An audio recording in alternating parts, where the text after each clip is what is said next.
بسم اللہ الرحمن الرحیم۔ السلام علیکم دوستو۔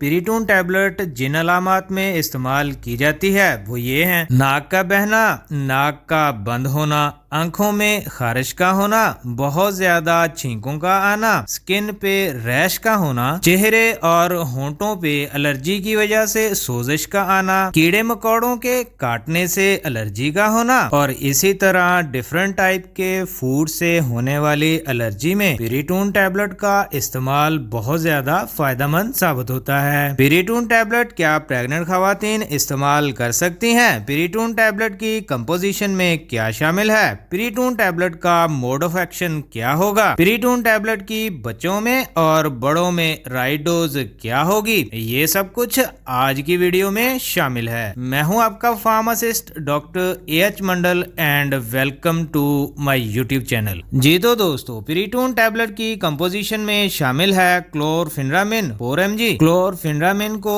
H1 ریسپٹر کی فرسٹ جنریشن میں پلیس کیا جاتا ہے کیونکہ یہ مائلڈ سیڈیٹو ڈرگز ہیں۔ موڈ آف ایکشن میں کلورفینرامین H1 ٹائپ کے ہسٹامین کو اس کے متعلقہ ریسپٹر پر ایکٹ کرنے سے روکتا ہے، اور یوں ہسٹامین کے ریلیز ہونے کی وجہ سے جو الرجک کنڈیشن ہوتی ہے اس میں کمی آ جاتی ہے۔ کلورفینرامین ٹیبلٹ پریگننٹ خواتین استعمال کر سکتی ہیں۔ کلورفینرامین ٹیبلٹ کی رائٹ ڈوز ہوگی: بچوں میں جن کی عمر 8 سال سے زیادہ ہے، ہاف ٹیبلٹ مطلب کہ 2 mg ہر 6 گھنٹے بعد، اسی طرح بڑوں میں 1 ٹیبلٹ ہر 6 گھنٹے بعد، اور پریگننٹ خواتین میں 1 ٹیبلٹ ہر 8 گھنٹے بعد۔ جی تو دوستو، ویڈیو اگر اچھی لگی ہے تو لائک کر دیں، اگر کوئی کویسچن ہے تو کمنٹ کر دیں، اور میرے چینل کو سبسکرائب کر دیں۔ اب ملتے ہیں نیکسٹ ویڈیو میں۔